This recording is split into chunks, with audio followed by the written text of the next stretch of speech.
Fort McMurray is bursting at the seams, and social agencies are scrambling to keep up. Housing prices and rent are described as out of control, and some residents desperate for shelter are forced to live in less than ideal situations. Jill Croteau has more as our series on Alberta's boomtown continues. This is not considered the great outdoors for the people in this roadside campground. With the chilly winter months approaching, residents have resorted to bundling up their campers in insulated blankets, keeping propane tanks topped up. It's not ideal, but for many people living in this packed-to-capacity trailer park, there's no other choice. For 25-year-old Dale Spelchin, this is home sweet home. Obviously, the money's second to none, whereas a regular boarder in the city of Saskatoon would be making $13 an hour, and here I'm making 30. So, basically it's all because of the money. Spelchin and thousands of other temporary transplants are flocking to this energy-driven city. With skyrocketing rents and exorbitant housing costs, many are forced to live elsewhere.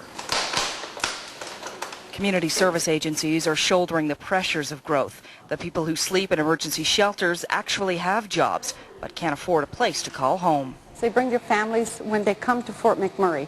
Nowhere to stay, no money in their pockets, looking for work. Last night, particularly, we had 20 people who we said, there's just no room left. And that's the reality check longtime residents say isn't being conveyed. So the word across Canada is that Fort McMurray is booming, and unfortunately people think that the streets are paved with gold here. There's no question the opportunities are here. Jobs are easy to find, but the expense of living has soared above and beyond those salaries that are offered in the service and retail sector, creating a transient population. People are coming and working hard and making money and leaving as fast as they can, and that's the feeling here. There isn't that depth of community spirit that there once was. A lot of that has to do with the growing number of Albertans who commute to work in Fort McMurray, traveling by ground and by air.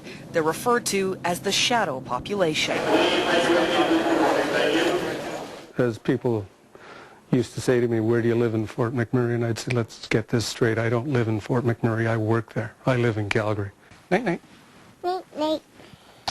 Calgarian Jamie Halliburton is having a rare moment with his 6-year-old. Aaron is like thousands of children who don't see much of their fathers because an increasing number of them are traveling to and from Fort McMurray for work in the oil sands. It was difficult not seeing the little girl come home from school. Definitely ships passing in the night. We were living separate lives and being very independent of each other. But while Halliburton's contract is coming to an end, there are still thousands of others willing to sacrifice the comforts of home to make their fortunes in this energy-rich area. It's good for the pockets. In Fort McMurray, Jill Croteau, Global News. Our series continues Monday, and next week we'll hear from government officials and companies heading up the oil sands projects. Many residents hold those two sectors accountable for the exploding growth and blame them for not doing enough to alleviate the mounting pressures.